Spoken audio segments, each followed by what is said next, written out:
December 15th, 1943, Detroit, Michigan.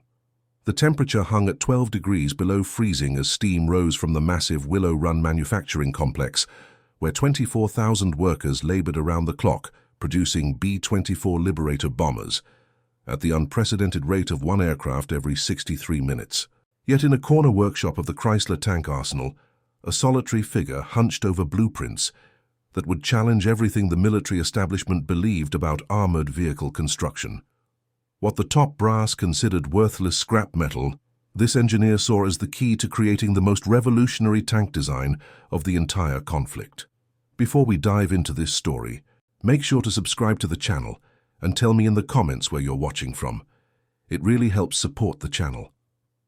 What began as one man's desperate attempt to prove his worth in a segregated industry would ultimately transform how America approached armored vehicle manufacturing, creating a design so innovative that enemy forces would spend the remainder of the conflict trying unsuccessfully to replicate its seemingly impossible combination of strength, speed, and survivability.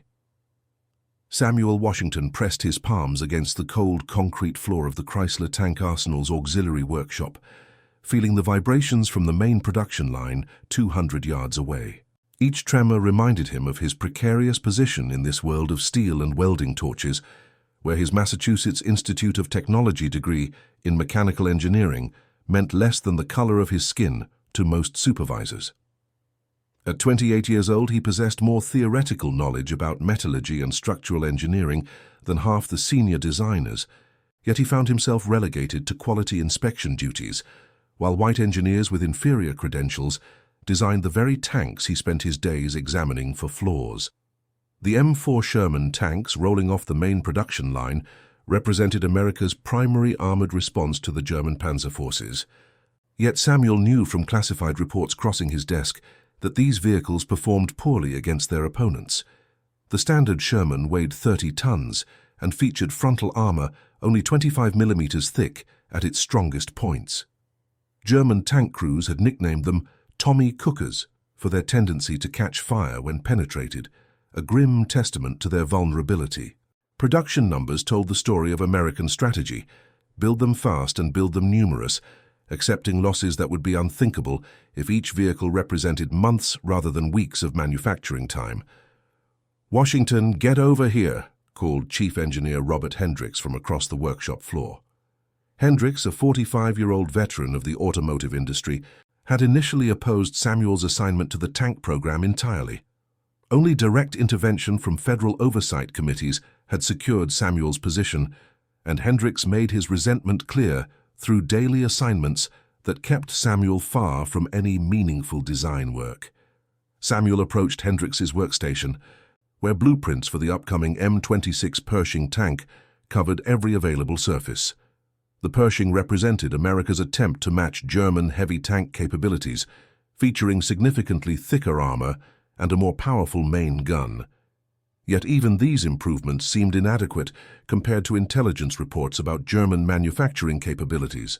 "These armor plates came back rejected from final inspection," Hendricks said, gesturing to a stack of steel sheets, each measuring 8 feet by 4 feet.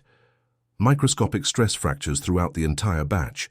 Metallurgy says the steel composition is off by 0.2% chromium content. Whole batch is worthless now, scheduled for the scrap heap."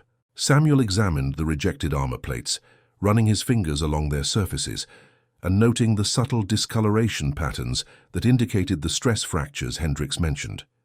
Each plate represented dozens of hours of specialized manufacturing and raw materials that had become increasingly difficult to obtain as the conflict prolonged.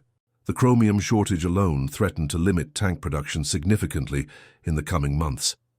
"What do you want me to do with them?" Samuel asked, already suspecting the answer. "Document them for the scrap report and make sure they get hauled away tomorrow morning," Hendricks replied. "Can't have defective materials cluttering up the workspace." As Hendricks walked away, Samuel continued studying the rejected armor plates with growing interest. The stress fractures that rendered them unsuitable for standard applications created distinctive patterns throughout the steel, almost like fault lines in geological formations. His mind began working through the implications of these seemingly random weaknesses, considering how they might actually represent opportunities rather than failures. That evening, Samuel remained in the workshop long after the final shift change, officially completing quality inspection reports, but actually conducting his own metallurgical analysis of the rejected armor plates. Using equipment borrowed from the main testing laboratory, he mapped the stress fracture patterns and measured their depth and distribution across multiple samples. What he discovered challenged fundamental assumptions about how armor should respond to various types of impacts. The stress fractures didn't weaken the steel uniformly. Instead, they created a network of controlled failure points that actually distributed impact energy more effectively than solid steel plates of identical thickness. When Samuel applied standardized penetration tests to small samples, he found that the fractured steel absorbed significantly more kinetic energy before failing completely. The fractures acted like tiny shock absorbers, converting the concentrated force of impacts into distributed stress across the entire plate structure. Samuel's discoveries that night launched weeks of clandestine research conducted during off-hours when the workshop stood empty. He requisitioned additional rejected materials under the guise of routine scrap processing, building a private collection of supposedly worthless steel plates, aluminum sheets, and even copper components that had failed various quality standards. Each type of rejected material exhibited unique failure characteristics that Samuel began to catalog and analyze. The aluminum sheets, rejected for aircraft production due to improper heat treatment, showed remarkable elastic properties when formed into curved configurations. The copper components, deemed unsuitable for electrical applications because of oxidation issues, demonstrated excellent thermal distribution characteristics when incorporated into composite structures. Samuel began to envision how these diverse rejected materials might work together to create armor systems that surpassed anything currently in production. His breakthrough came on a frigid January morning when he accidentally dropped a composite sample he had been working on for 3 weeks. The sample, consisting of layered rejected steel plates separated by thin aluminum sheets and backed with oxidized copper components, struck the concrete floor with a metallic ring that attracted attention from several nearby workers. When Samuel picked up the sample, he expected to find it damaged or deformed from the impact. Instead, the composite showed no visible damage whatsoever. Intrigued, Samuel subjected the composite to increasingly severe impact tests over the following days. He dropped it from greater heights, struck it with hammers of varying weights, and even obtained permission to test it against standard armor penetration equipment. The results consistently defied expectations. The composite armor absorbed impacts that would penetrate or severely damage conventional steel plates of similar weight and thickness. The secret lay in the interaction between the different materials and their various failure characteristics. The stress-fractured steel plates provided initial impact resistance, while the aluminum layers absorbed and distributed energy through elastic deformation. The copper backing conducted thermal energy away from impact points, preventing the heat-related failures that plagued conventional armor designs. Most remarkably, the composite structure actually became stronger under certain types of repeated impacts, as the various materials work-hardened in complementary ways. Samuel realized he had discovered something revolutionary, but he also understood the institutional barriers that prevented him from presenting his findings through official channels. Hendricks would likely dismiss any suggestions from Samuel, regardless of their merit, and higher-level executives had already demonstrated their resistance to innovation from unexpected sources. Samuel needed a different approach, one that would force the establishment to acknowledge his discoveries based on undeniable performance rather than his background or credentials. February 22nd, 1944 marked the beginning of Samuel's most ambitious phase of secret development. Working entirely during night shifts and weekends, he began constructing a full-scale armor panel using his composite design. The panel measured 6 feet by 8 feet and incorporated over 200 pounds of rejected materials that would otherwise have been scrapped.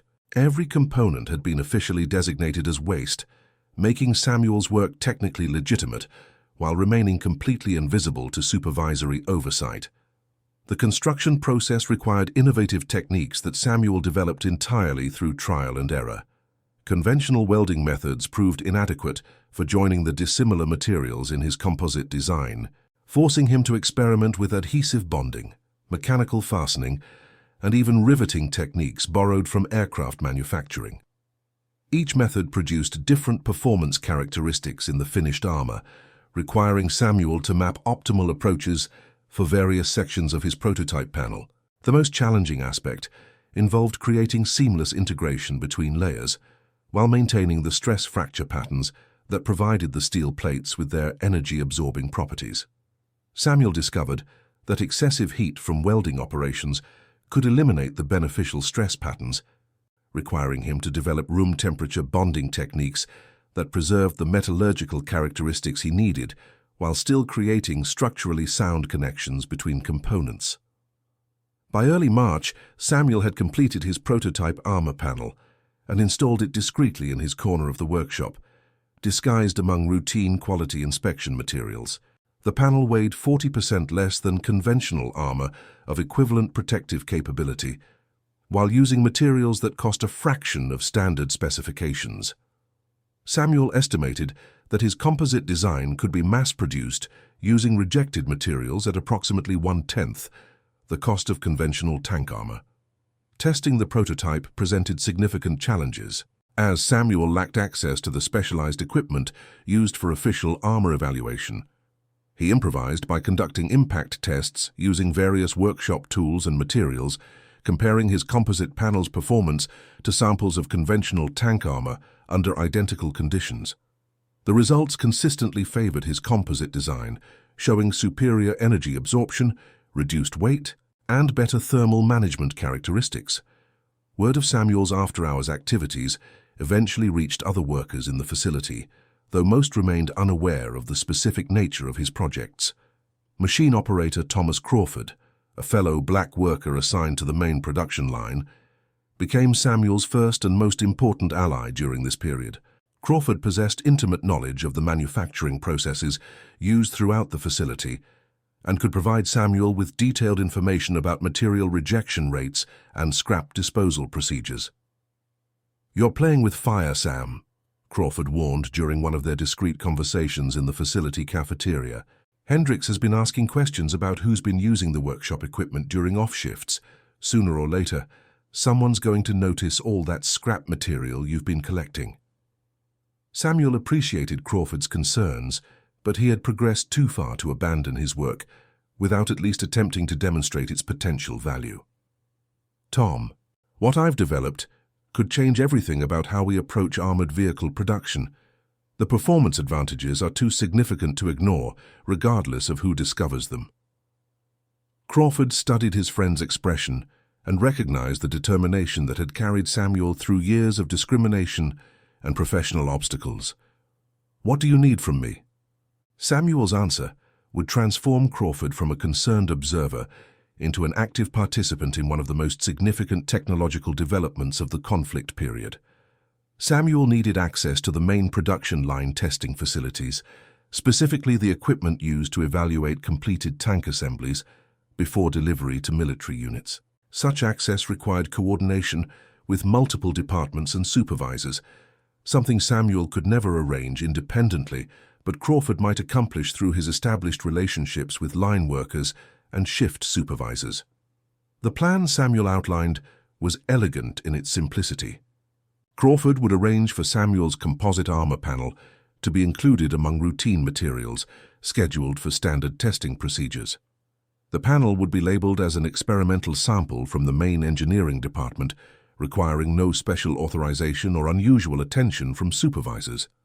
Once the testing was complete, the documented results would speak for themselves, forcing even the most skeptical officials to acknowledge the superior performance of Samuel's design. March 20th proved to be the critical date for implementing their plan. Crawford had identified a testing schedule gap where Samuel's panel could be evaluated without disrupting routine production testing or attracting unwanted attention from supervisors. Samuel carefully transported his composite panel to the main testing facility, where Crawford helped position it, among other materials awaiting evaluation. The standard armor testing protocol involved a series of increasingly severe impacts designed to simulate various types of enemy weapons. Beginning with small-caliber projectile tests and progressing through anti-tank rounds and explosive charges, the protocol provided comprehensive evaluation of material performance under combat representative conditions. Samuel's composite panel would face identical testing to every piece of armor used in actual tank production. Samuel watched from the observation area as testing technicians prepared his composite panel for the first round of evaluations. The technicians treated it as routine material, unaware that they were about to test a design that challenged decades of metallurgical assumptions. Samuel felt nervous anticipation as the first test projectile struck his panel, followed by amazement as the composite armor absorbed the impact with minimal visible damage. Each successive test produced similar results. Projectiles that would penetrate or severely damage conventional armor panels failed to compromise Samuel's composite design significantly. Even more impressive, the panel showed no signs of catastrophic failure modes that plagued standard armor when subjected to repeated impacts. The stress fracture patterns in the steel components actually seemed to improve the panel's performance as testing continued, creating increasingly effective energy distribution throughout the structure. Testing supervisor, Lieutenant Colonel James Morrison, observed the unusual results with growing interest. Morrison had overseen thousands of armor tests during his 3 years at the facility and recognized immediately that Samuel's panel performed unlike anything he had previously evaluated. After completing the full testing protocol, Morrison ordered additional evaluations using non-standard procedures designed to explore the panel's performance limits. "Where did this sample come from?" Morrison asked the testing technicians, studying documentation that showed only a generic engineering department reference number. "Standard materials queue, sir," replied Sergeant Martinez, the senior testing technician. "Came through normal channels with routine priority designation." Morrison examined the composite panel more closely, noting the unusual layered construction and the variety of materials incorporated into the design. The engineering sophistication required to develop such a complex structure suggested involvement from senior design staff. Yet Morrison knew of no official projects exploring composite armor configurations. Meanwhile, Samuel and Crawford watched nervously from the observation area as Morrison conducted his investigation. They had anticipated that exceptional test results would attract attention, but they hoped to maintain anonymity until the results became widely known throughout the facility. Morrison's obvious interest threatened to expose their unauthorized activities before Samuel could establish official recognition for his work.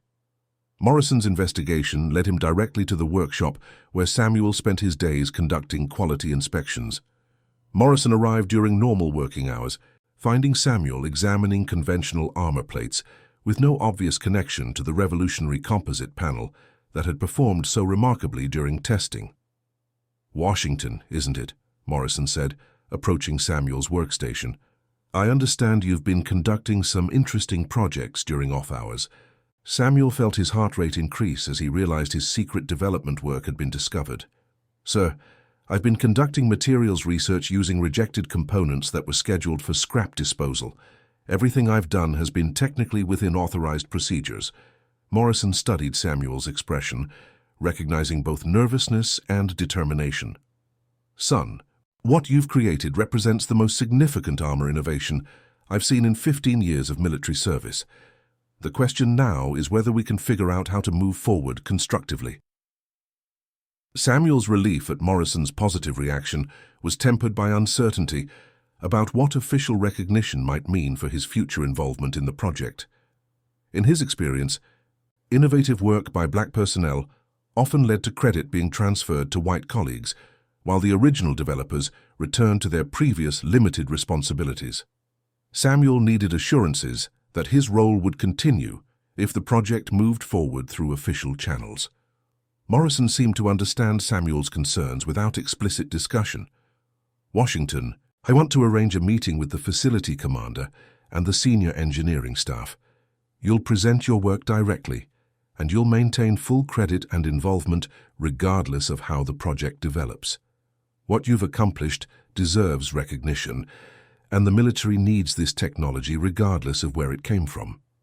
The meeting Morrison arranged for April 3rd 1944 would prove to be the turning point in Samuel's career and in American armor development. Facility Commander Colonel Patricia Stevens, Chief Engineer Robert Hendricks, and 6 senior technical staff members assembled in the main conference room to hear Samuel's presentation of his composite armor design and testing results. Samuel began his presentation by addressing the material shortage challenges that threatened to limit tank production throughout 1944 and beyond. Chromium, nickel, and other alloying elements essential for conventional armor production were becoming increasingly scarce as global supply chains deteriorated. Samuel's composite design offered a solution that actually improved performance while using materials that were currently being discarded as waste. The rejected steel plates that form the foundation of my design exhibit stress fracture patterns that conventional analysis considers weaknesses, Samuel explained, displaying samples of the materials he had incorporated into his composite armor. However, these fractures actually create controlled energy distribution networks that surpass solid steel performance under most impact conditions. Hendricks interrupted Samuel's presentation with obvious skepticism. Washington, stress fractures represent material failures that compromise structural integrity. Everything we know about metallurgy contradicts what you're suggesting.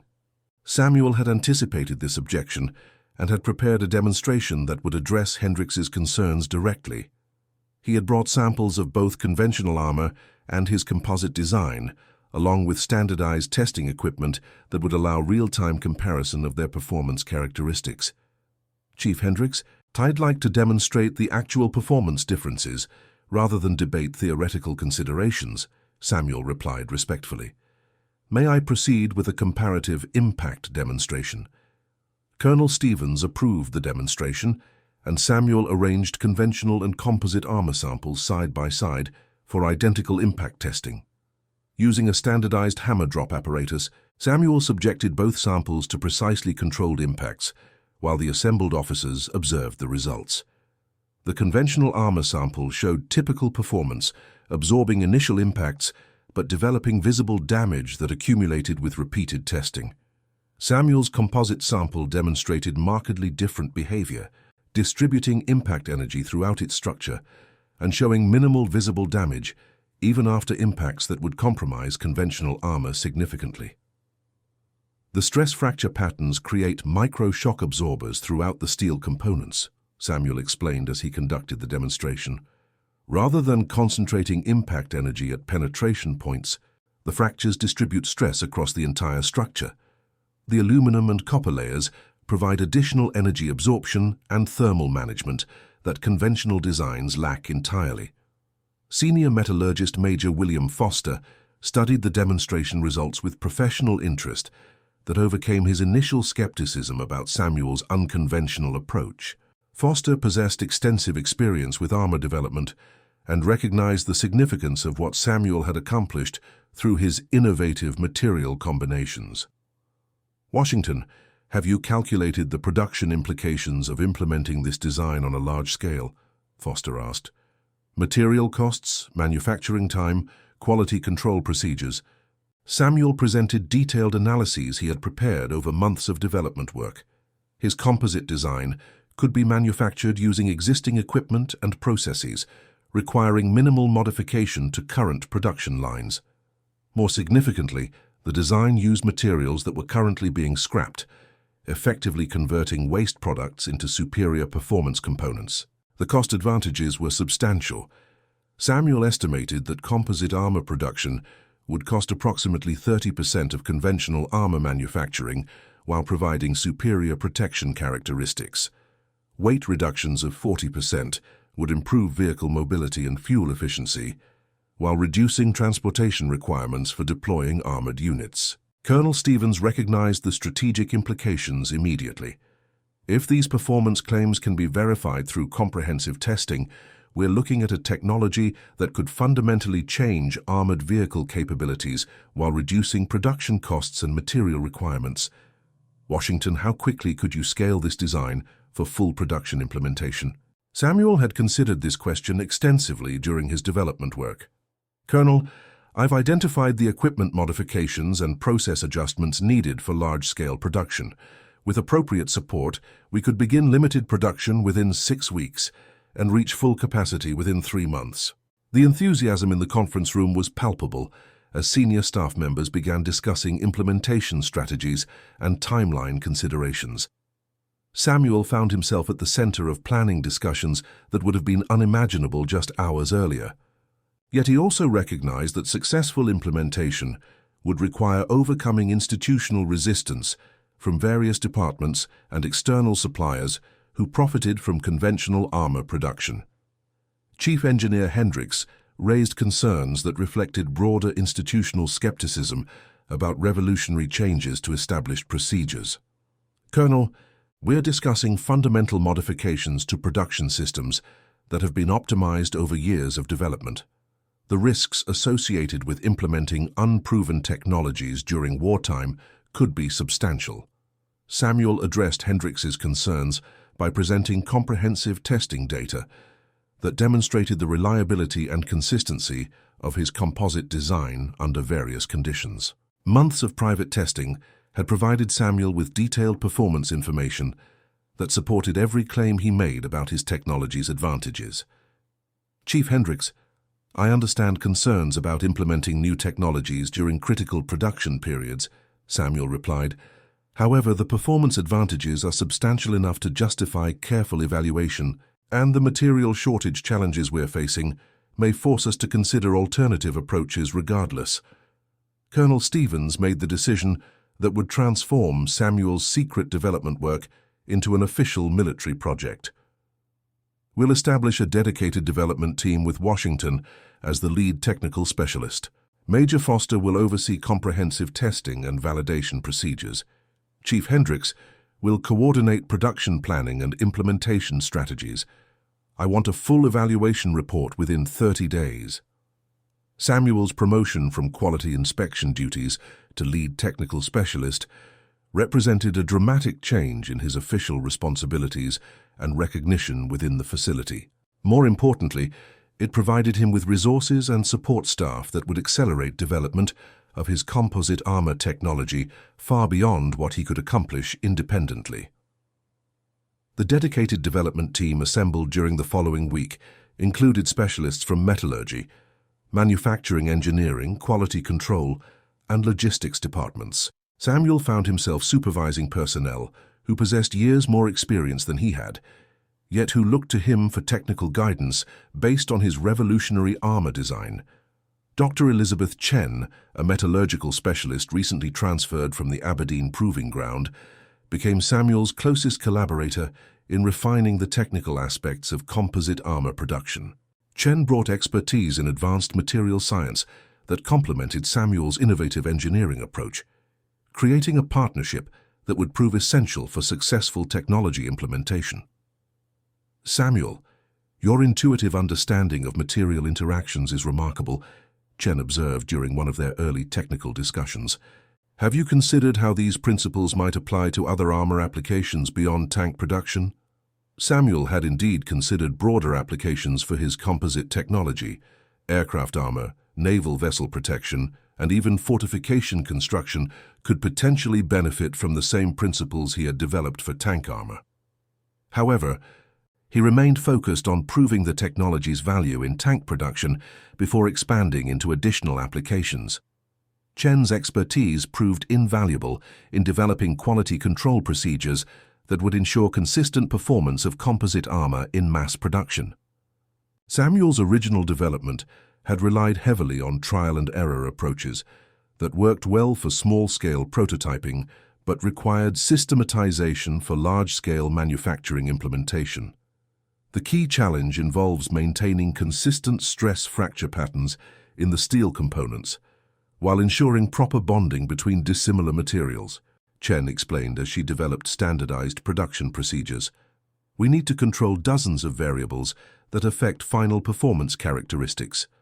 Together, Samuel and Chen developed comprehensive specifications that covered every aspect of composite armor production, from raw material selection through final quality verification. The specifications ensured that mass-produced armor would match the performance characteristics Samuel had achieved in his prototype development while providing sufficient flexibility to accommodate normal variations in available materials. Manufacturing Engineering Supervisor Captain Robert Martinez focused on adapting existing production equipment for composite armor manufacturing. Martinez had overseen implementation of multiple production line modifications during his tenure at the facility and understood both the technical and logistical challenges associated with major manufacturing changes. Washington, your design concepts are sound, but we need to address practical considerations about how production workers will adapt to new procedures. Martinez explained during a production planning meeting. Training, quality control, safety protocols, all of these require careful development. Samuel appreciated Martinez's practical perspective and worked closely with him to develop implementation strategies that minimize disruption to ongoing production while ensuring successful technology adoption. They designed transition procedures that would allow gradual implementation of composite armor production alongside continued conventional armor manufacturing. The comprehensive testing program overseen by Major Foster required 6 weeks of intensive evaluation using both laboratory procedures and field trials. Foster arranged for completed composite armor panels to be installed on test vehicles and subjected to simulated combat conditions at the Aberdeen Proving Ground facility.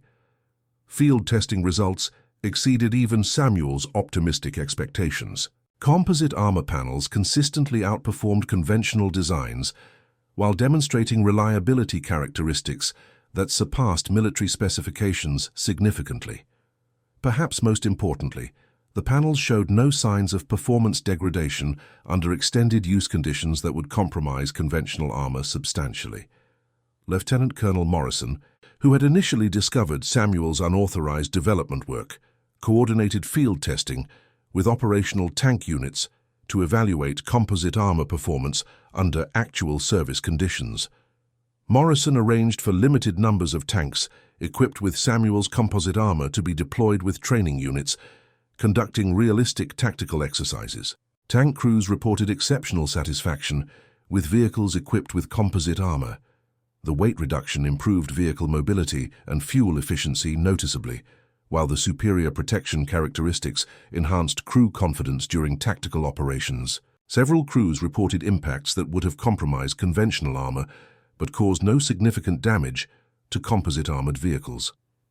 The performance advantages are undeniable, Morrison reported to Colonel Stevens after completing field trials. Crews prefer composite armored vehicles overwhelmingly, and tactical performance improvements are substantial. We need to expedite implementation as rapidly as possible. Samuel's technology had proven itself through the most rigorous evaluation procedures the military could devise. Yet implementation remained challenging due to institutional resistance from various stakeholders who had invested heavily in conventional armor production systems and supply relationships. Several external contractors who supplied materials for conventional armor production lobbied against implementing Samuel's composite technology, arguing that unproven designs posed unnecessary risks during critical wartime production periods. These contractors faced significant financial losses if composite armor replaced conventional designs that required expensive alloying materials and specialized manufacturing processes. Colonel Stevens convened a high-level meeting that included representatives from military procurement offices, congressional oversight committees, and senior industrial leaders to address the political and economic implications of implementing Samuel's technology. Samuel found himself presenting his work to officials whose decisions would affect military procurement policies for years beyond the current conflict. Gentlemen, Mr. Washington has developed armor technology that provides superior protection at substantially reduced cost using materials that we currently discard as waste, Colonel Stevens explained to the assembled officials. The strategic advantages are clear, but implementation requires coordination across multiple departments and agencies. Congressman Harold Fletcher, chairman of the House Military Affairs Committee, questioned Samuel directly about the scalability and reliability of his composite armor technology. Fletcher represented districts with significant conventional armor manufacturing facilities and faced pressure from constituents whose employment depended on existing production contracts. Mr. Washington, what assurances can you provide that this technology will perform consistently when manufactured at facilities across the country by workers with varying skill levels and quality control capabilities? Fletcher asked. Samuel had prepared thoroughly for such questions and presented detailed analyses of manufacturing requirements and quality control procedures. His technology required no exotic materials or specialized equipment beyond what was already available at existing facilities. Training requirements were minimal, and quality control procedures were actually simpler than those used for conventional armor production. Congressman Fletcher, the composite design actually provides more consistent performance than conventional armor because it uses multiple materials with complementary characteristics, Samuel explained. Manufacturing variations that would compromise conventional armor performance have minimal impact on composite designs because of the redundancy built into the layered structure. Industrial Representative George Whitman, speaking for the National Association of Defense Contractors, expressed concerns about the economic disruption that would result from rapid implementation of Samuel's technology. Whitman argued for gradual adoption that would allow existing suppliers to adapt their operations rather than face immediate obsolescence. Samuel understood these economic concerns, but also recognized the urgency of implementing superior armor technology while the conflict continued. Mr. Whitman, I appreciate the economic considerations, but the performance advantages of composite armor could save thousands of lives if implemented quickly. We can develop transition strategies that minimize economic disruption while prioritizing military effectiveness. The meeting concluded with authorization for limited production implementation at 3 facilities, including the Chrysler Tank Arsenal, where Samuel had developed his technology. This decision represented a compromise that allowed Samuel's innovation to proceed, while providing time for broader economic and logistical adjustments to accommodate full-scale implementation. Samuel's role expanded significantly as he became responsible for overseeing composite armor implementation at multiple facilities. This required him to travel extensively, training production personnel and establishing quality control procedures at sites across the Midwest. For the first time in his career, Samuel found himself in positions of genuine authority, directing activities of senior engineers and manufacturing supervisors. Dr. Chen accompanied Samuel to the first implementation site, a converted automotive plant in Cleveland that had been producing conventional tank components since early 1942. The Cleveland facility presented unique challenges because its workforce included many personnel who had never worked with armored vehicle production and required comprehensive training in military quality standards. Samuel, the workers here are enthusiastic about learning your composite techniques, but they're concerned about job security if the technology proves too efficient, Chen observed after their first day at the Cleveland facility. They've heard that composite armor requires fewer workers than conventional production. Samuel addressed these concerns directly during worker meetings, explaining that composite armor production would actually require more skilled positions for quality control and technical supervision.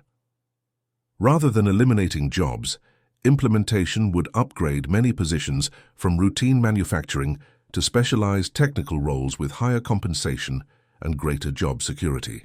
Plant Supervisor James Kowalski became one of Samuel's strongest supporters after witnessing the first successful composite armor panels produced at his facility. Kowalski had spent 20 years in automotive manufacturing and recognized exceptional engineering when he encountered it. Washington, this technology changes everything about what we thought was possible in armor production, Kowalski said as he examined panels that had been completed using Samuel's procedures. The workers are amazed at how much easier the composite process is compared to conventional methods, and the performance results speak for themselves. Within 2 months of implementation at the Cleveland facility, composite armor production exceeded all projected targets while maintaining quality standards that surpassed conventional armor manufacturing significantly. Worker productivity improved markedly as personnel adapted to streamlined procedures that eliminated many of the time-consuming steps required for conventional armor production. The success at Cleveland accelerated implementation planning at additional facilities across the industrial Midwest. Samuel found himself coordinating training programs and technical support for dozens of production sites, each with unique equipment configurations and workforce characteristics that required customized implementation strategies. Captain Martinez, who had initially focused on adaptation of existing equipment for composite armor production, became Samuel's primary assistant in managing the expanding implementation program. Martinez's practical experience with manufacturing operations proved invaluable in addressing the diverse challenges encountered at different facilities. Samuel, we're experiencing consistently positive results across all implementation sites, but we need to develop standardized training materials and quality control procedures that can be used without requiring your direct involvement at every facility, Martinez advised during one of their coordination meetings. Samuel agreed with Martinez's assessment and began developing comprehensive training programs that could be implemented by local personnel with minimal external support. These programs included detailed technical manuals, hands-on training procedures, and quality verification methods that ensured consistent performance regardless of local variations in equipment or personnel. The training programs Samuel developed became models for military technology implementation that were adopted for other innovative projects throughout the conflict period. Samuel's approach emphasized practical understanding rather than theoretical knowledge, enabling production workers to achieve excellent results without requiring extensive technical education.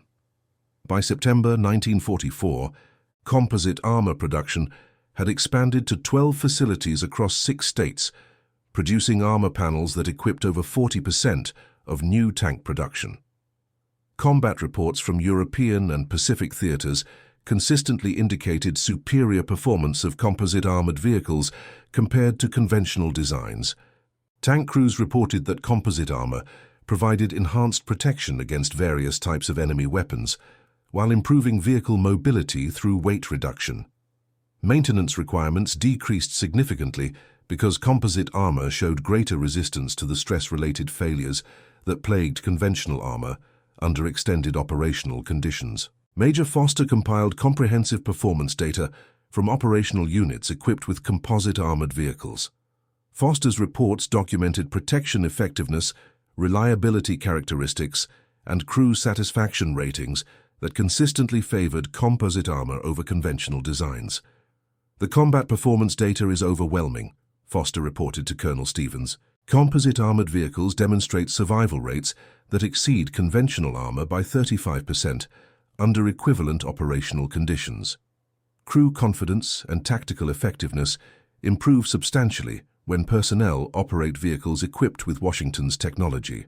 Samuel took particular satisfaction in reports from integrated combat units, where black tank crews operated composite armored vehicles alongside white crews in conventional tanks. The superior performance of composite armor provided clear, objective evidence that innovation could emerge from unexpected sources and challenge established assumptions about technical capability and institutional authority. Technical Sergeant Robert Jefferson, an experienced tank commander with the 761st Tank Battalion, submitted detailed reports about composite armor performance during tactical operations in France. Jefferson's unit had received some of the first combat-deployed vehicles equipped with Samuel's technology. "The difference is night and day," Jefferson reported. "Hits that would disable conventional tanks barely scratch the composite armor. Our crew confidence is higher, our tactical options are better, and our survivability has improved dramatically. Washington's innovation has saved lives and enhanced our combat effectiveness." Samuel received copies of Jefferson's reports through official channels, providing him with direct feedback about how his technology performed under the most demanding conditions possible. The knowledge that his innovation was protecting American crews and enhancing their combat effectiveness provided Samuel with deep professional satisfaction that transcended any personal recognition he might receive.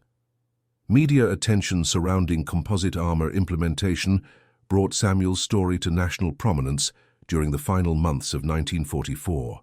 Newspapers across the country featured articles about the black engineer, whose revolutionary technology had emerged from discarded materials and institutional skepticism to become a crucial military innovation. From scrap to superior, Negro engineer's innovation transforms tank production. Read the headline in the Detroit Free Press article that brought Samuel's story to widespread public attention. The article described Samuel's journey from segregated quality inspection duties to leading one of the most significant military technology developments of the conflict period. Samuel found the media attention both gratifying and uncomfortable, as he preferred focusing on technical development rather than public recognition. However, he also recognized the importance of demonstrating that innovation and capability existed throughout American society, regardless of racial or social barriers that had traditionally limited access to technical opportunities. The War Department arranged for Samuel to appear at several public events promoting industrial innovation and national unity. These appearances required Samuel to balance his personal discomfort with publicity against his recognition that his success could inspire others who faced similar barriers and institutional skepticism. During a speaking engagement at Howard University in November 1944, Samuel addressed an audience of black engineering students who saw his success as evidence that their own aspirations could overcome societal limitations. Samuel emphasized the importance of technical competence and persistent innovation, rather than dwelling on the obstacles he had encountered. "The technology doesn't care about your background or the obstacles you face," Samuel told the Howard students. "Innovation speaks for itself if you develop it thoroughly and present it professionally. Focus on solving problems and creating solutions that demonstrate undeniable value." Samuel's influence extended beyond armor technology, as his composite design principles found applications in other military systems. Aircraft manufacturers adopted modified versions of his layered material concepts for wing armor and fuselage protection. Naval shipbuilders incorporated composite techniques into vessel armor systems that provided superior protection at reduced weight. Dr. Chen continued collaborating with Samuel on advanced applications of composite technology, exploring possibilities for post-conflict commercial and industrial uses. Their research suggested that composite techniques could revolutionize construction, transportation, and manufacturing industries through improved material performance at reduced costs. "Samuel, the principles you developed for armor applications have implications that extend far beyond military uses," Chen observed during one of their research sessions. "We could transform how society approaches materials, science, and structural engineering." Samuel appreciated Chen's enthusiasm, but remained focused on perfecting military applications while the conflict continued. He recognized that post-conflict opportunities would depend on establishing his credibility and technical reputation through successful implementation of current projects. Colonel Stevens arranged for Samuel to receive formal recognition for his contributions to military technology development. The recognition ceremony, held at the Pentagon in January 1945, included presentation of the Meritorious Civilian Service Award and promotion to Senior Engineering Specialist, making Samuel one of the highest-ranking black technical personnel in military service.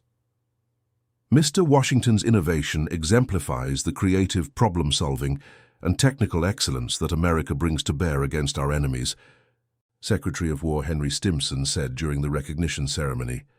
His composite armor technology has enhanced the protection and effectiveness of our armored forces while reducing production costs and material requirements. Samuel's recognition at the Pentagon represented a dramatic change from his position just 2 years earlier, when he had struggled to gain acceptance for routine quality inspection duties.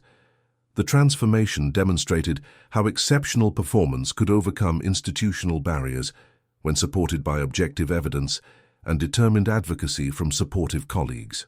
The final months of the conflict period saw composite armor production reach peak capacity, with over 60 facilities producing Samuel's technology for tank, aircraft, and naval applications.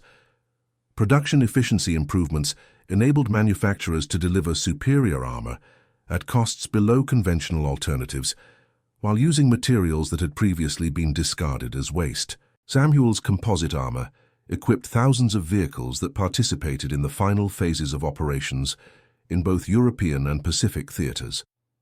Combat reports consistently indicated superior performance and enhanced survivability for crews operating composite armored equipment compared to conventional alternatives. Lieutenant Colonel Morrison, who had initially discovered Samuel's unauthorized development work, compiled comprehensive analyses of composite armor's impact on military operations. Morrison's reports documented tactical advantages, logistical benefits, and cost savings that totaled millions of dollars while enhancing combat effectiveness substantially. Washington's innovation represents one of the most significant technological developments of the entire conflict, Morrison concluded in his final report. The performance improvements and cost reductions achieved through composite armor implementation have enhanced American military capability while conserving critical resources for other essential applications. The conclusion of hostilities in August 1945 found Samuel at the peak of his technical influence and institutional recognition. Military leaders sought his input on post-conflict technology development priorities, and industrial executives courted him for civilian applications of his composite techniques. Samuel chose to remain with military technology development, recognizing that his position provided opportunities to continue innovative research while ensuring that future conflicts would benefit from superior materials, science, and engineering approaches. His decision also reflected his understanding that post-conflict civilian industries might not provide the same opportunities for revolutionary innovation that wartime urgency had created. Dr. Chen accepted a position with Samuel's expanded research division, ensuring that their productive collaboration would continue into post-conflict technology development. Together, they initiated projects exploring advanced composite techniques for jet aircraft, rocket systems, and other emerging technologies that would define military capabilities for decades to come.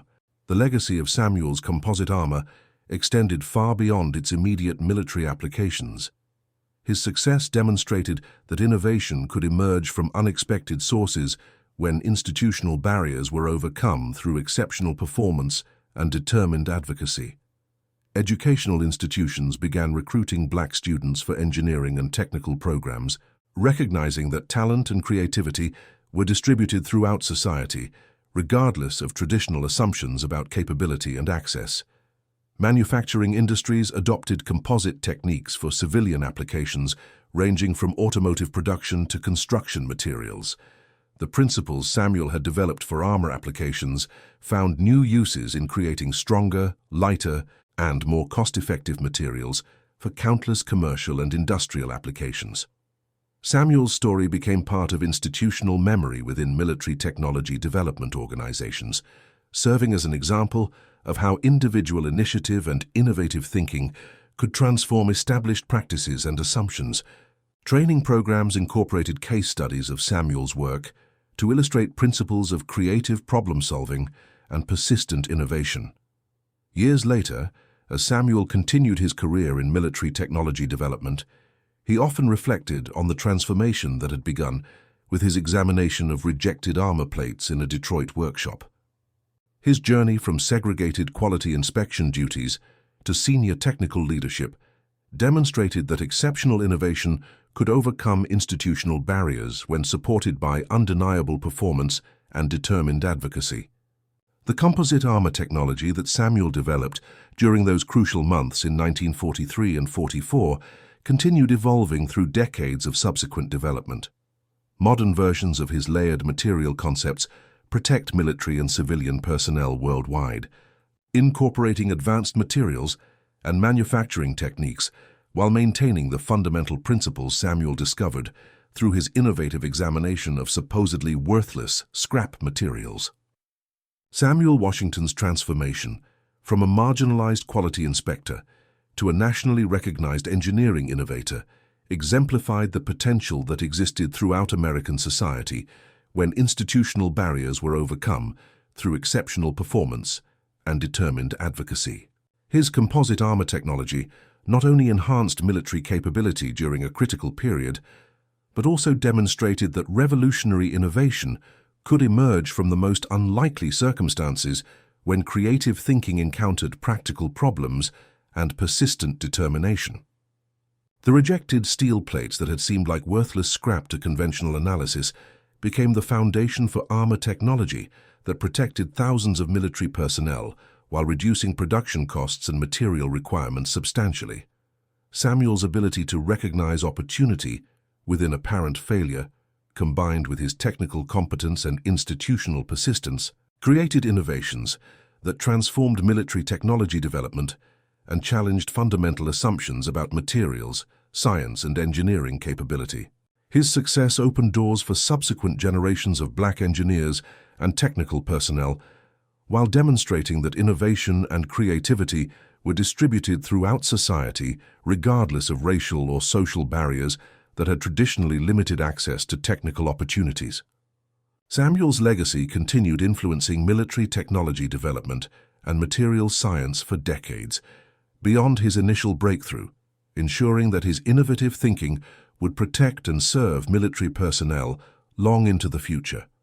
And that concludes our story. If you made it this far, please share your thoughts in the comments. What part of this historical account surprised you most? Don't forget to subscribe for more untold stories from World War II, and check out the video on screen for another incredible tale from history. Until next time.